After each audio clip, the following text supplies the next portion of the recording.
Hi, I'm Benton Stokes. And I'm Elane O'Rourke. And this is Cocktail Theology.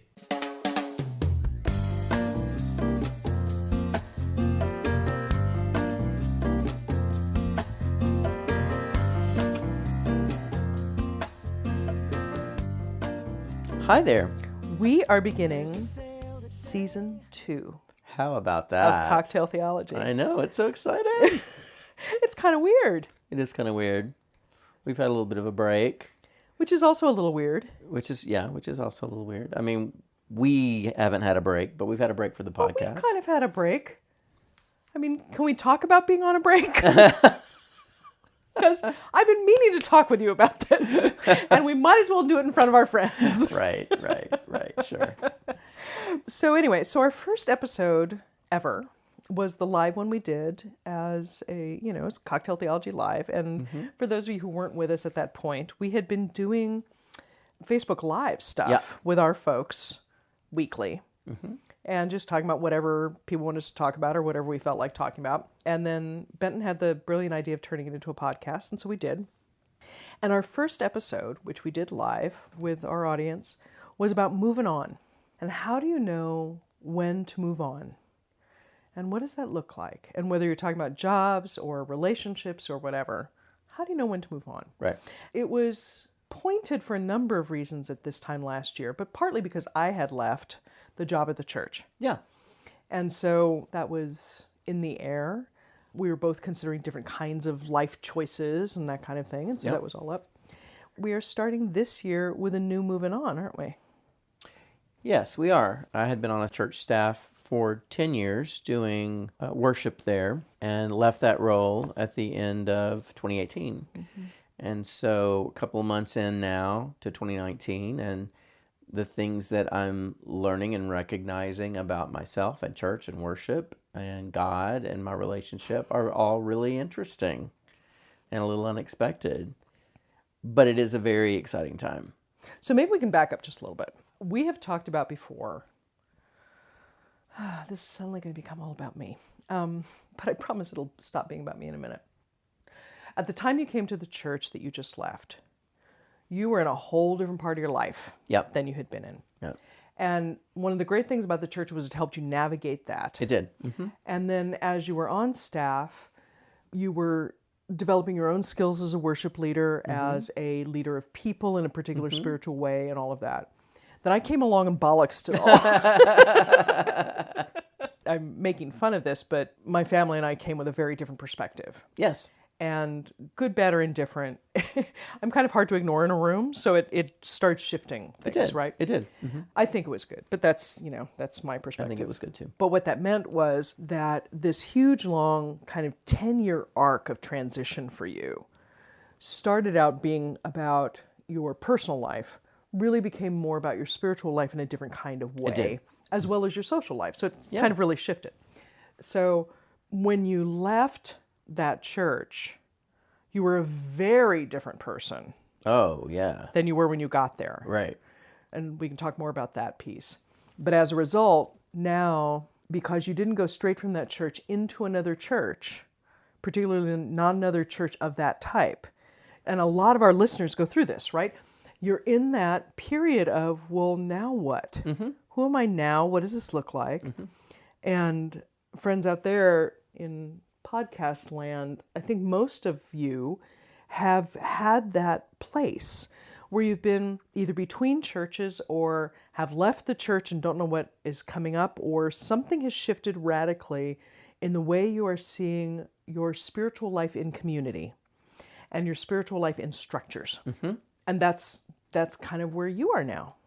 It is. And so as somebody who has been churched most of your life and now being sort of unchurched in that kind of not connected to any particular community, you're in a moving on place.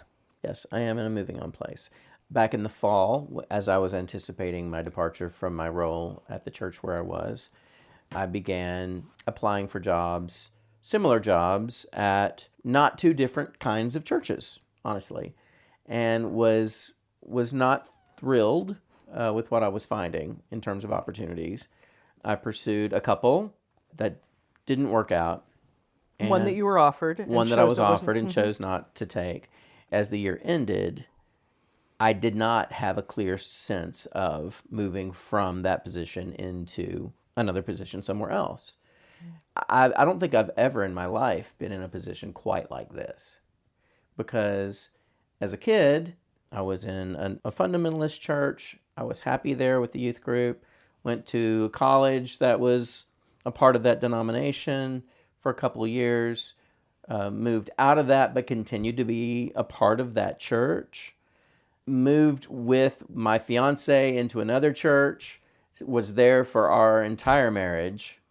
And then moved directly from that church into where I just left. So there's not been a time, there's not been a time in my life where I have been this free to just find a church with literally no boundaries, no restrictions, no limitations. Simply, where do I feel comfortable? Where do I experience God? How do I fit within this community or that community or that community? And so being here has been really interesting and really different than I thought, but also really good, I think. Definitely really good to be able to go to a church and not have to be responsible for any part of the service. Just show up, participate at whatever level I want to participate, and then leave. It's been a really long time since I've been able to do that. Freedom is not always a comfortable thing. It isn't always a comfortable thing. And there may come a point where this particular freedom becomes uncomfortable for me. Right. Right now, I find it kind of exciting because I can literally go to a different house of worship and experience God in a different way every Sunday with different people, basically anonymously. And that part right now is kind of fun. Right. It's a very different place to be, again, on the moving on thing. It's different to be very connected to God, clear on who you are, mostly clear on who you are in God's sight, and to go visiting churches, than it is to be disconnected from God. Oh, right. And disconnected from community and go visiting churches. Those are very different Very, experiences. very different experiences. I'm not having that type of experience, thank God. I feel very anchored in my faith, which makes the trying on different styles of worship, different approaches to things like liturgy and hymnody and singing and prayer and Eucharist and sermons and all that stuff. It makes all that kind of interesting and exciting as opposed to what am I going to grab on to here? Right. How am I going to experience God? Please, God, let me experience you here. Right. Because I didn't in the last 10 places. Right. Right. And a lot of people, and maybe some of our listeners are experiencing that or have, and that's a very scary place to be because you don't feel tethered.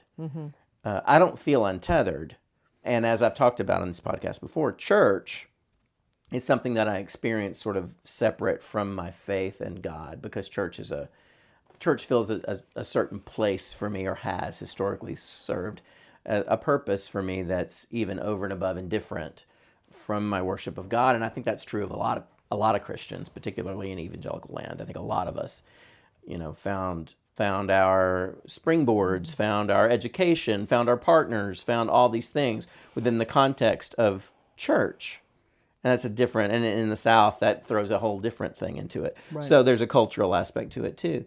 But I think being here kind of frees me of some of that and allows me the opportunity to sort of explore, where do I find God right now in the context of corporate worship?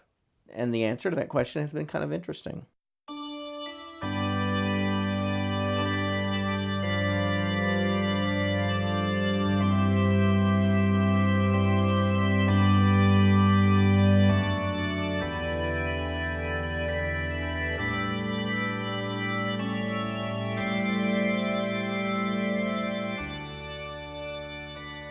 So I don't want to divert too much because this is a whole different podcast conversation. But the fact that you are, even though you don't have a role, as you walk through a set of church doors, you are confident that you belong in any church. You may not know what they're doing, but there's no at least in my experience so far of you doing this, And partly because we haven't gone to churches that would just automatically hate you for one reason or another. Sure. But you walk in and assume that it's okay for you to be there. Right. And you're just kind of sussing out how they do whatever they do. Right.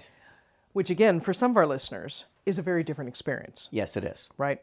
I've said before, and I will continue to say, that one of the scariest things one can do is to step over a church threshold by yourself, because you don't have a clue of what's going to happen, how you're going to be treated, any of that, particularly if you are African American or another ethnicity or LGBTQ or divorced or whatever the thing is that makes you feel alienated, right? Right. We're not talking about that kind of thing. Not at all, no. So what are you discovering as you visit churches? What do you... the fact that you use the word Eucharist just makes me giggle. But yeah. I'm finding that I really do crave the desire to be a part of something larger. And when I say larger, I don't mean a larger congregation. I really want to show up on Sunday and know and be reminded and experience that I am part of the Church Universal, that I'm part of the much larger church that congregations all around the world are participating in. And not only that, but angels in heaven and the whole thing. I want to experience that type of worship. The tradition that I come from and the church where I just served and led in worship and was so happy to do that. But what I'm experiencing now is that so much of that was so me-centered, and it was so much about my personal relationship with God and my personal worship of God, that what I'm craving right now is to be a part of something larger. I have a personal relationship with God that I treasure, and I'm confident that God treasures that relationship too.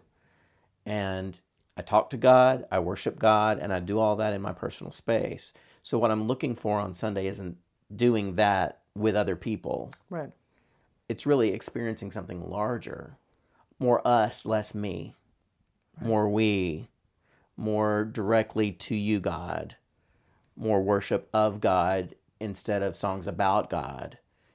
That kind of thing. And the sermons, I'm kind of looking for teaching that isn't so much about how God can help you have a better life, but more about how can I serve God better? How can I serve people better? How can I be a more impactful part of God's kingdom right now?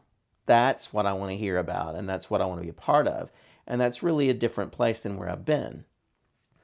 So I think that's sort of what I'm craving right now. So like you and I visited the cathedral on Epiphany, which was really, really nice.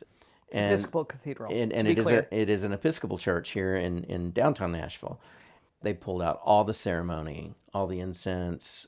It was beautiful. The whole thing was really beautiful. And the setting there is so reverent and Gothic and gorgeous. That evoked a completely different sense of awe and reverence than being in a converted movie theater. Not that there's anything wrong with that, but it's different. It's very It's different. a different experience. You bet. Then we visited a Disciples of Christ congregation, and we went to their, scare quotes, contemporary service, which contemporary service, that whole idea is making me a little cringy right now. But we went to that service, and it was in a lower level in their facility, so the room was more like an all-purpose room. I think there were even basketball goals on the ends. Maybe. And if there weren't, there might have been. And they could have easily fit in there. Right. The environment they've created is really, really nice, but so different and so, modern or contemporary in their approach. Band versus choir with organ. Again, music that is kind of a personal approach. I'm trying to remember what songs we did. There were some that I knew and had even led before. There was one favorite that we do, All the Poor and Powerless, that I love, and they did that. And I think that's a song that gives a great deal of perspective. And that is a very shout it from the mountains. Yeah, tell everybody He is God, you are God. And I love that. So that wasn't at all a bad experience. It was a nice experience, but again, different. And then we've been to a progressive congregation that doesn't label itself this way, but it's rooted in Methodism, Methodist tradition. And that was, again, a nice experience. It was in an older, sanctuary that had sort of been millennialized, and which was fine, and I was completely comfortable in the space. It was by far the youngest congregation that we had worshiped with. But I mean, those are just some of the examples of sort of what I'm experiencing. And it's like, and each one of those I took something from. I just feel like I'm learning a lot and I'm soaking in a lot. Like I just want to go and just, I want to participate, but I also want to pay attention to what's going on in the room. Yeah. How people are responding and how the Spirit's kind of moving among those folks in that space. The lack of role. We've talked about the lack of role in other contexts before. When I stopped pastoring, I went through a massive depression here, partly because I was living here, but partly because I had no role. I had no idea who I was supposed to be or what I was supposed to do or anything. Right. That can be both freeing and terrifying. Yes. I'm hearing kind of, not terrifying, but disconnecting in what you're saying. Yeah. Part of the lack of role is a disconnector. Yeah. So part of what one has to, I'm not going to put this on you, but what one has to do when one does not have that role is find ways to connect. We have a good friend whom I think we both adore, who needed to pull away from church as it was, explore who he was, and figure out who God was in the context of all of that. Yes. That looked more like disconnection than reassessment. Right. And again, there's no criticism when I say that. It's a different experience than, okay, I could do anything right now. How does this fit in with my current faith experience? Rather than what the hell is my current faith experience? Right. And one of the things that you said to me early in all of this that made a lot of sense and still does is the practice of staying engaged on Sunday, regardless of where you're going. Even if, for whatever reason, like there was a Sunday where I was snowed in. And so it's like still setting that time aside for personal devotion, personal worship of God, just as I have for the last bazillion years, is important. And I think that's very, very true. I don't feel like right now it's imperative that I land somewhere and plug into a community of other believers. I feel like with the work that we do with School for Seekers and the relationship I have with you, and honestly, this podcast and other things that I get a chance to do that are all within the parentheses of my faith, I think all those things keep me from just becoming a kite and flying away. I think all that stuff is important. And right now, I don't feel like it's so important that I plug into a church where I can go to a men's fellowship or where I can go to a prayer breakfast or where I can, I don't think those things are that important to me right now. I think being a part of the church universal when I go somewhere on Sunday morning and sensing that I'm a tiny, tiny part of something so much bigger than me is really, really important. And I think a lot of what churches do in evangelical land particularly is that we make ourselves pretty large in the picture. And right now, I don't feel like I need to be that big. I know how big I am to God. And I know how big God is to me. And I think that's enough right now.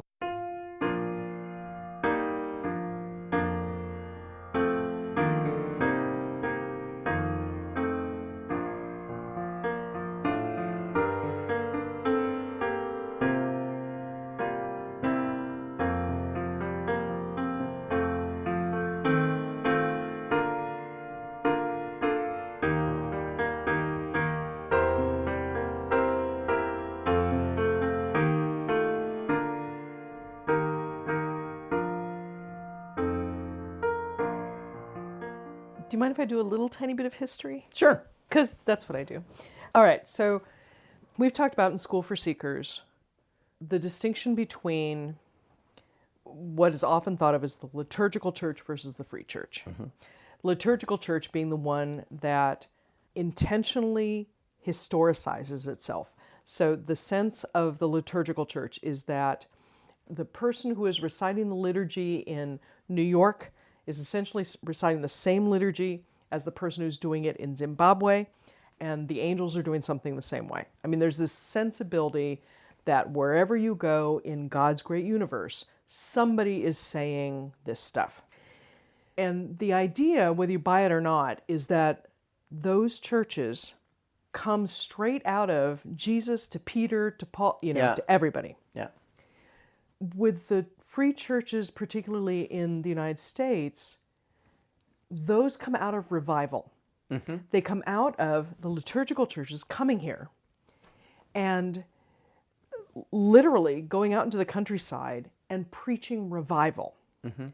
Well, what happened was when those churches grew up around those revivals and grew up in disparate areas where they frankly weren't connected to anything else. They're out in the middle, essentially in the middle of nowhere, but they're developing their own community. It's a community of faith based around a single community of people. Yes. Rather than you put a church there and people come.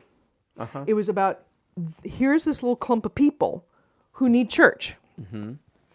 We've talked before about the difference between, what constitutes church, right? For Roman Catholicism and and actually Orthodoxy as well, the presence of the Eucharist is what makes the church the church. If you've got sanctified Eucharist, if you've got the bread and the wine or the body and the blood, and it's sanctified and it's in a building, that becomes a church in a particular way.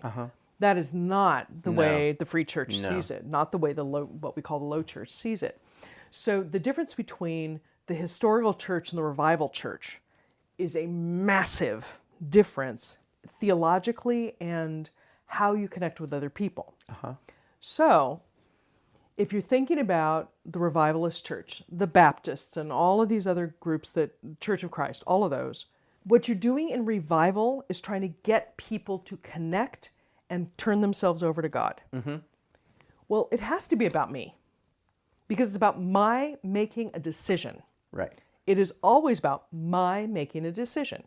And even if you're mature, it's still, what am I deciding to do today? If you're in the liturgical church, that's there just because people. But there's also this sense that if everyone stopped doing it, the angels would still be doing it. Yes. Jesus would still be Christ, king of over all, whether we were there or not. Right. The church is there whether human beings are there or not. There is no Baptist church that exists without people. Yeah. The Orthodox Church exists whether people are there or not.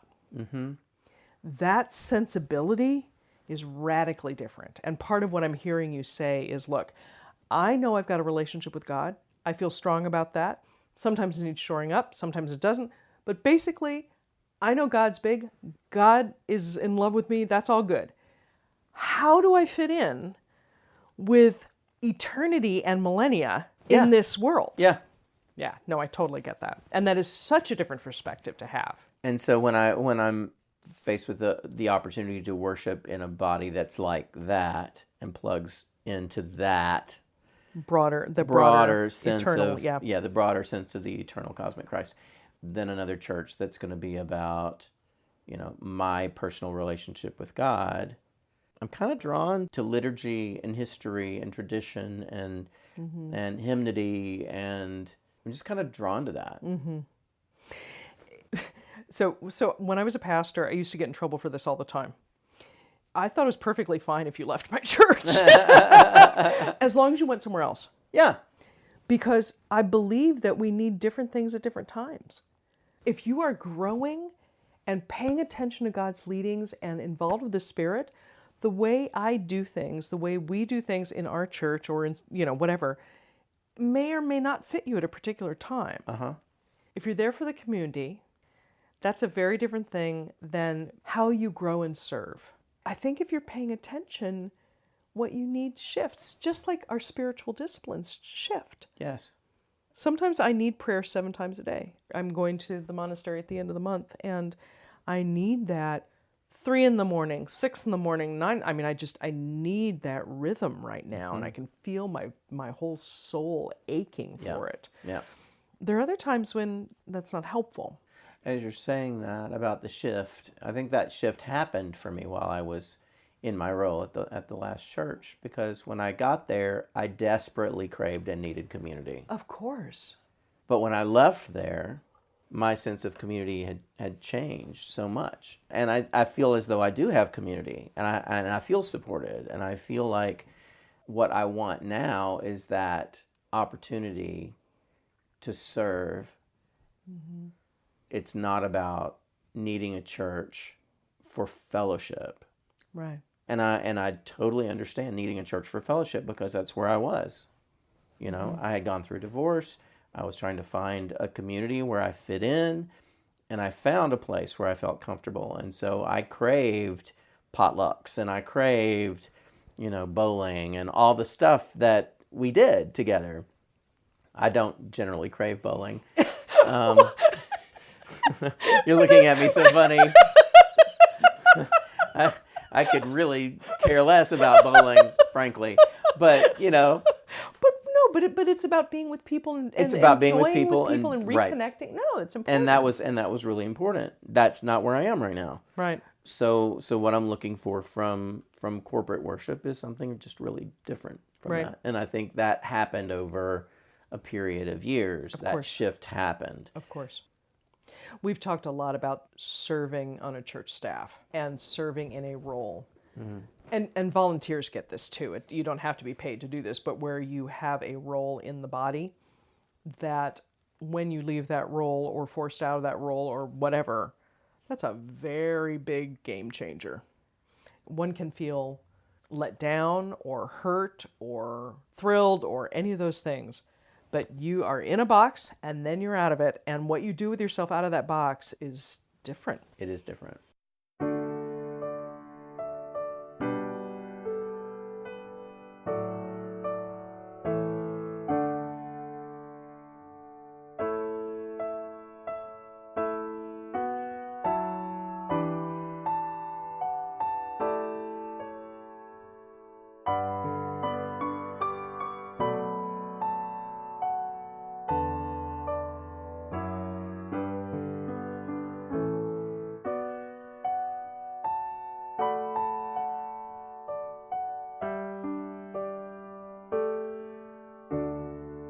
Now, one of the things that you and I have been talking about, because this is your area of expertise and one of your areas of spirit-leddedness, I'm sure there's a way to put that that's better. So we're drinking gin tonight.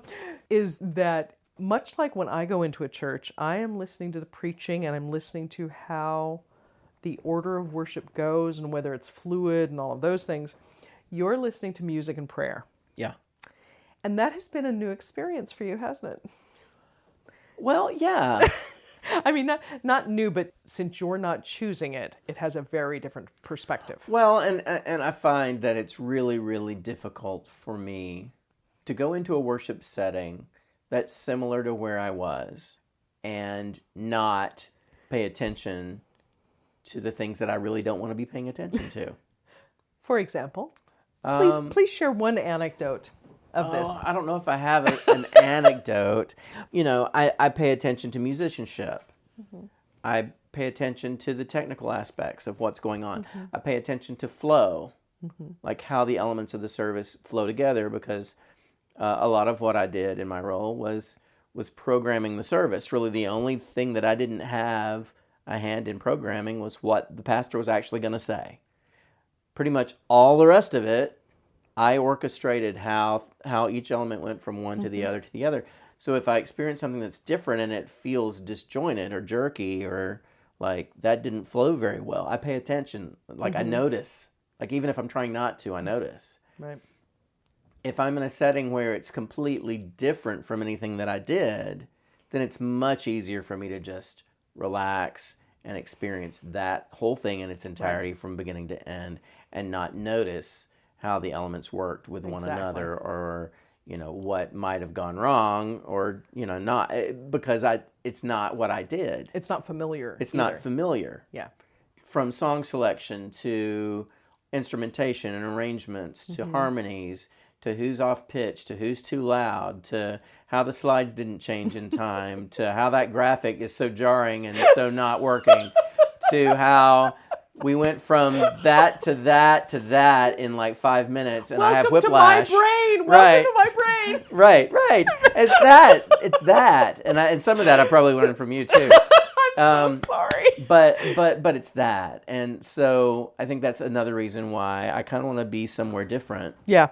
You know, and that's not to say that I won't at some point find my way back to something that's closer to what I'm more accustomed to. But right now, I just feel like I don't want to be thinking about all of that. I don't want to be distracted by all of that. Right. And so experiencing God and worship in a completely different context, different kind of room, different kind of music, different kind of preaching, all of that stuff is so refreshing to me that I don't think about or pay attention to all the other things because they're not the same. Absolutely. I think for our listeners, one takeaway from this may be if you're feeling basically pretty solid in your faith, one of the best things you can do is to go visit someplace that does it completely differently. Yeah. Because it probably won't jar you out of your relationship with God in the way that when you're already feeling shaky, going to something else can really mess you up. Not that you shouldn't do it anyway, but it's different. But it just gives you just a different, wow, people worship differently. You know, it can happen the other way too. If you come from an Orthodox church and you go to a Free Will Baptist, it's like whiplash, and can be a really useful kind of whiplash because seeing from a different perspective can help you grow that sense of universality. I realize that's a weird thing to say. But if you come out of a liturgical church and you go to a free church or a low church, low simply meaning without preset liturgy, if you actually can take in that the people you're around are worshiping the same God you are and having some of the same experience you are, even though they are doing it extremely differently, then that sense of, wow, we're actually all in the same church, whether you know it or not, is massive. It's huge. Denominations start becoming much less important. Right. Yeah, that's not even a factor right now for me. Right. I mean, I know certain denominations that I sort of steer clear of simply because I wouldn't feel comfortable or accepted. But, you know, there are very few criteria that I need right now for a church to be on a list that I might consider to visit. So it's kind of an interesting place to be, yeah. But I also concur that it would be a very scary place to be if I didn't feel pretty confident and tethered in my faith. You know? Well, and have other people who have faith in your life. Right, exactly. Which is another thing, right? Because, I mean, we continue we're doing School for Seekers on Sunday nights right now. So I'm going to worship on Sunday morning at a different church every week. And then I'm coming here and doing something very familiar with people that I've been doing this with for quite a while now. So even just in that corporate setting, that's very familiar and comfortable. So I'm really not flying out there too far from anything that's okay, right? Or has traditionally been okay, but it's really been exciting too.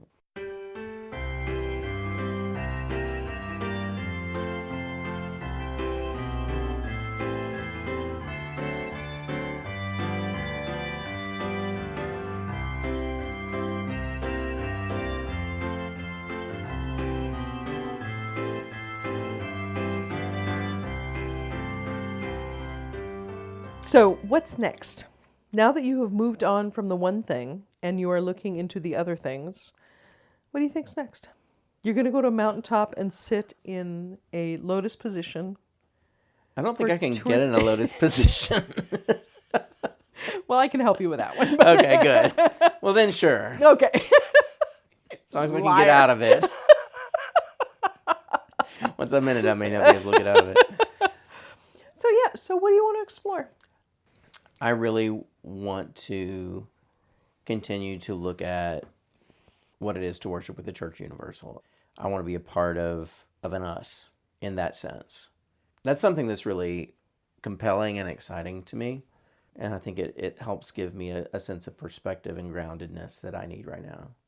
So I'd like our listeners to do us a favor. And it'll be particularly helpful if you are not in Nashville. If you could give us the traditions that you know about. I'm avoiding the word churches because I don't want you to say, well, the West End Church in Milwaukee is, I'm not interested in that. That's not useful, right? If you are part of a community of faith that really understands itself to be connected to eternity, We would love to hear from you. What that is, what that looks like, whether it's part of a denomination, whether it's an anomaly in that denomination, whatever that is, we want to hear about your connection with eternity. Yeah. And with the church that never started and will never end. And the church in Zimbabwe. And the church in Antarctica. Because if the church is eternal and universal, if God has ever been in Antarctica, the church is there. Mm-hmm. Right? That would be awesome. It would be awesome. How are you, listeners, connecting with the Church of the Saints who are no longer alive? Mm-hmm. How are you connecting with Christ who talked to a penguin earlier today? Mm-hmm. I mean, what does that look like for you? And, I'd love to hear from folks. Yeah, and how do you do that outside of your own room? Because we can do that in our own room. We can do that through imagination and prayer. But connecting with that outside of our own rooms is tough. Yeah.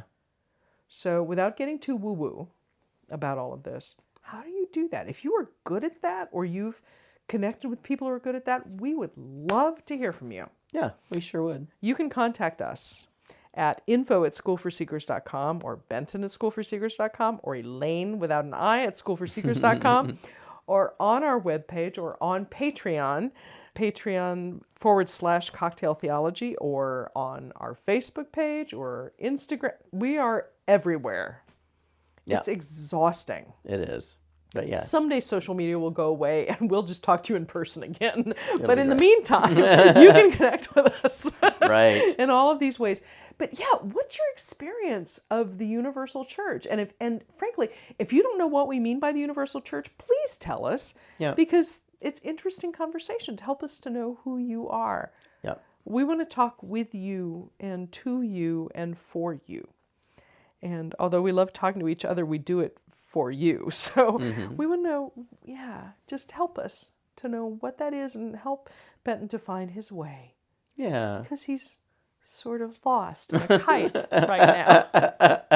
Right. Right. And, if you want to reach out to him and save him from himself, please send it to me first so I can laugh as it happens. Because I do like to laugh about all of this. What else should we tell our friends? Well, we have the interesting and unique opportunity to participate in the Nashville Cocktail Festival soon. We are going to be at the Nashville Cocktail Festival. I love this. We're going to be at the 3 special events. We're going to be at the Art Deco party and the Polynesian Tiki party. Because we're so tiki. I am so ready for that tiki party, I cannot tell you. I know, we've been researching tiki drinks. The magic word is guava this year. Yes, we're going to do something with guava. And at the cider brunch. And that's going to be great. But if you are listening to us and you are a cocktail fan as well, we would love to see you at the Nashville. That would be so much fun. Would it be fun? Come to our table? Mm-hmm. Oh my God. Yeah, we're going to have our little machine and we'll be recording people and asking provocative questions as we want to do. Mm-hmm. And we'll be drinking and it'll be fun. Well, they'll be drinking. We have to actually be focused. Oh, now come on. I'll be drinking coffee. Okay, fine. I'll be driving. Okay, you'll be driving. But no, so the Nashville Cocktail Festival, it would be fantastic to see you guys there. What else is going on? Well, you mentioned our Patreon site. That's a place where you can go and we're going to be in Starkville! Oh, we are going to be in Starkville. My good friend Bert Montgomery, hi Bert, is a pastor there at University Baptist Church.